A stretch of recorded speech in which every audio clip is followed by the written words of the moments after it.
ललिता एक private school में सफाई का काम करती थी। वो बहुत गरीब थी, इस वजह से उसने अपनी बेटी को घर के पास बने एक छोटे से स्कूल में डाल रखा था, जहाँ पर उसका स्कूल शाम का था। इस वजह से ललिता सुबह के समय अपनी बेटी को भी स्कूल ले आती थी। ललिता जब स्कूल में काम करती तो उसकी बेटी दीपा भी उसकी मदद करती थी। स्कूल की 5वीं कक्षा में मान्या नाम की एक घमंडी लड़की भी पढ़ती थी, जो अक्सर ही दीपा का मजाक उड़ाती रहती थी। ओ दीपा सुन, तो इस बार 15 अगस्त पर क्या करने वाली है? तेरे स्कूल में तो कुछ होता ही नहीं होगा। हमारे स्कूल में तो बहुत बड़ा फैंसी ड्रेस कंपटीशन होता है। मैंने तो बहुत बढ़िया एक 15 अगस्त की ड्रेस तैयार करवाई है, वही पहनूंगी। हमारे स्कूल में होता है फंक्शन, हम सब डांस करते हैं। मुझे भी उस दिन तिरंगे की ड्रेस में जाना है, पर पहले मैं यहाँ आऊंगी मम्मी के साथ, उसके बाद शाम को स्कूल जाऊंगी। तिरंगे की ड्रेस? पर तेरे पास तो इतने पैसे ही नहीं होते कि तू कोई ड्रेस खरीद सके। चल अब मैं क्लास में जा रही हूँ, तू आकर मेरी सीट के पास पोछा लगा दे, वहाँ पानी गिर गया है। मैं पोछा लेकर आती हूँ। पोछा क्या करना है? एक काम कर, अपने लंबे बालों का ही पोछा बनाकर लगा देना। फालतू में लंबे बाल लेकर घूमती रहती है। और दीपा के लंबे बालों का मजाक उड़ाने लगती है। दीपा की आंखों में आंसू आ जाते हैं, पर वो इस बारे में अपनी माँ को कुछ नहीं बताती, क्योंकि वो जानती थी कि अगर उसने अपनी माँ को इस बारे में बताया तो वो उसे काम पर साथ में नहीं लाएंगी। वो अकेली ही सारे स्कूल का काम करेंगी। दीपा चुप हो जाती है। 15 अगस्त से एक दिन पहले स्कूल में फैंसी ड्रेस के लिए सब बच्चों को कह दिया जाता है। दीपा के स्कूल में भी उसे फैंसी ड्रेस पहननी थी, पर उसे समझ नहीं आ रहा था कि वो क्या पहने। सुबह के समय उसे माँ के साथ स्कूल भी जाना था। दीपा, मैं सोच रही हूँ मैं तेरे लिए तिरंगा लहंगा तैयार करूँ। सुबह तुम मेरे साथ स्कूल चल लेना, वहाँ पर भी सब स्वतंत्रता दिवस की तैयारी कर रहे हैं। उसके बाद शाम को तुम वहीं से स्कूल चली जाना। ठीक है माँ, पर तुम मेरे लिए तिरंगा लहंगा कैसे बनाओगी? मेरे पास मेरे पुराने सूट और साड़ी रखे हैं, उनमें से 3 रंग ले लूंगी और तुम्हारा लहंगा तैयार हो जाएगा। सच माँ? फिर तो मैं बहुत सुंदर लगूंगी तिरंगे लहंगे में। दीपा बहुत खुश होती है। ललिता अपनी सिलाई मशीन पर कुछ कपड़ों की सहायता से दीपा के लिए बहुत सुंदर लहंगा सिलकर तैयार कर देती है। दीपा 15 अगस्त के सेलिब्रेशन के लिए लहंगा पहनकर तैयार होती है।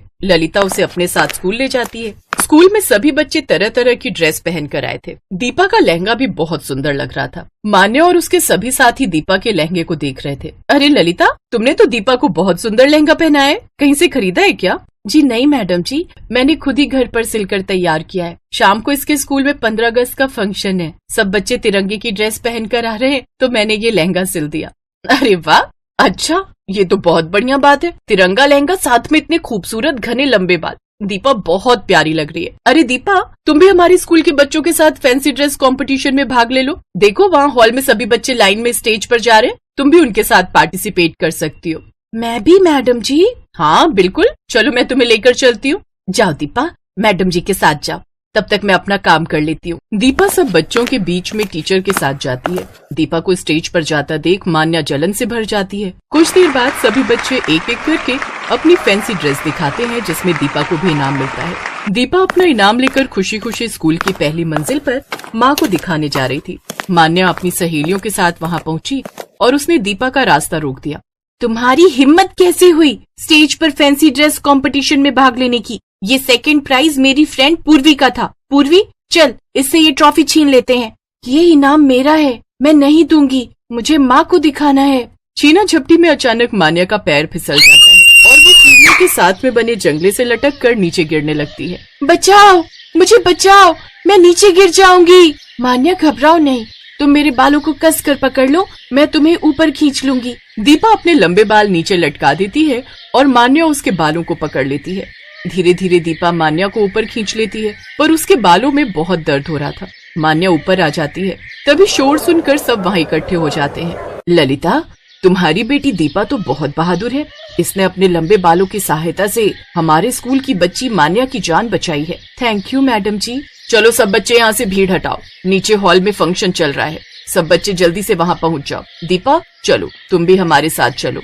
आज तो तुमने भी तिरंगा लहंगा पहना हुआ है, तुम तो इस लहंगे में तैयार होकर बहुत अच्छी लग रही हो। तुम्हारे बालों में दर्द तो नहीं हो रहा? नहीं मैडम जी, बिल्कुल नहीं हो रहा। प्रिंसिपल के कहने पर दीपा हॉल में जाती है। वहाँ पर वो बच्चों के साथ देशभक्ति गीतों पर डांस करती है। मान्या भी दीपा को सॉरी बोलती है। सब बच्चे अपनी अपनी परफॉर्मेंस देते हैं। दीपा भी उस दिन स्टेज पर बहुत अच्छा डांस करती है। दीपा देखती है कि सब बच्चों के साथ आज मान्या भी उसके लिए ताली बजा रही है। शाम को दीपा अपने स्कूल में चली जाती है। उस दिन दीपा ने 2 इनाम जीते। एक इनाम उसने अपने तिरंगे लहंगे की ड्रेस के लिए जीता और दूसरा इनाम उसने अपनी बहादुरी के लिए जीता। उसकी बहादुरी के लिए स्कूल की तरफ से उसे 12वीं कक्षा तक मुफ्त में पढ़ाई करने का अवसर प्राप्त हुआ। अपनी बेटी को बड़े स्कूल में पढ़ाई करते देख ललिता बहुत खुश थी। अब मान्या भी दीपा की अच्छी दोस्त बन गई थी।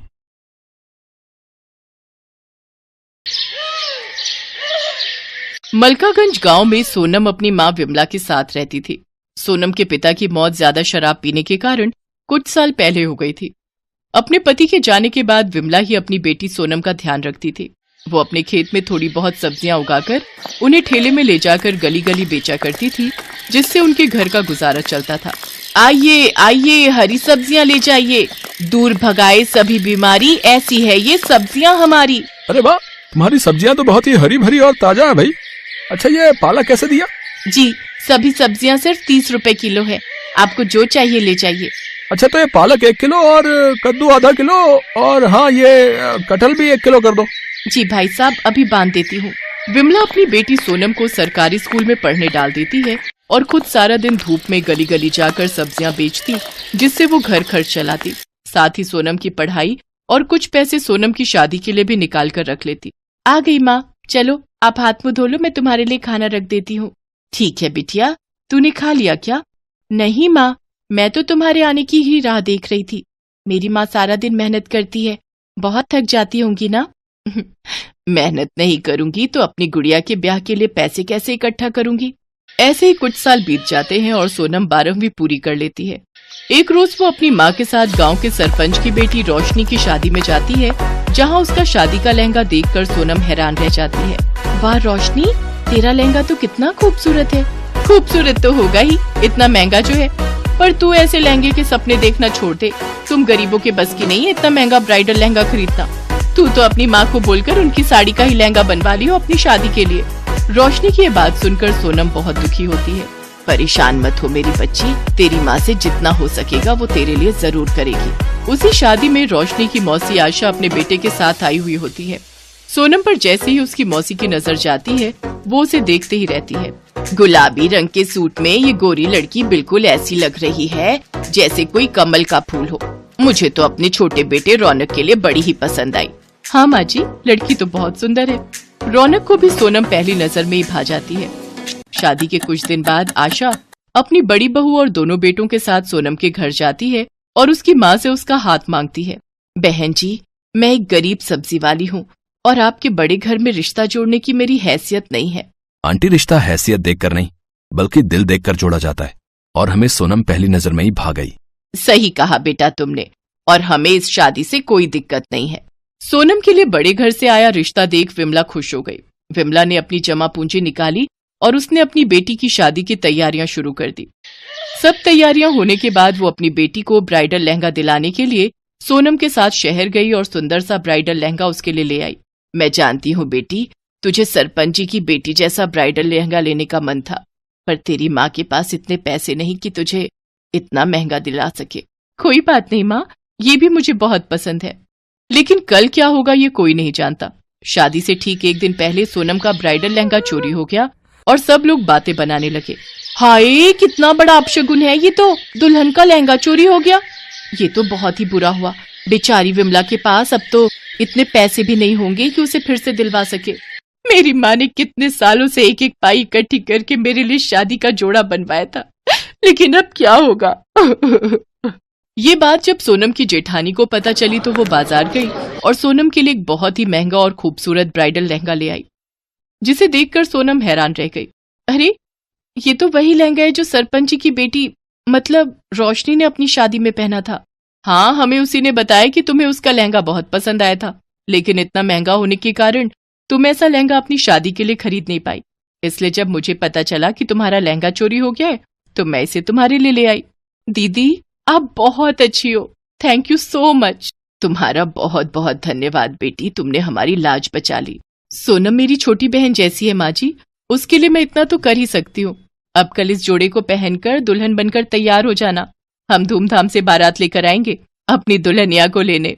अगले दिन जब सोनम वो ब्राइडल लहंगा पहनकर तैयार होती है तो वो किसी अप्सरा से कम नहीं लगती। सबकी नजरें उस पर टिक जाती हैं। उसे देख रोशनी भी हैरान रह जाती है। सोनम को उस ब्राइडल लहंगे में देखकर विमला की आंखें भर जाती हैं। फिर धूमधाम से सोनम की शादी रौनक से खुशी खुशी हो जाती है। Best buddies. Hello friends, Thanks for watching this video. अगर आपको ये वीडियो पसंद आया है तो प्लीज लाइक, सब्सक्राइब, कमेंट्स करें इस वीडियो पर और हाँ, शेयर करना भी ना भूलें। और भी मजेदार वीडियो देखने के लिए नीचे दिए गए बेल आइकॉन को दबाएं। देखते रहिए बेस्ट बडीज।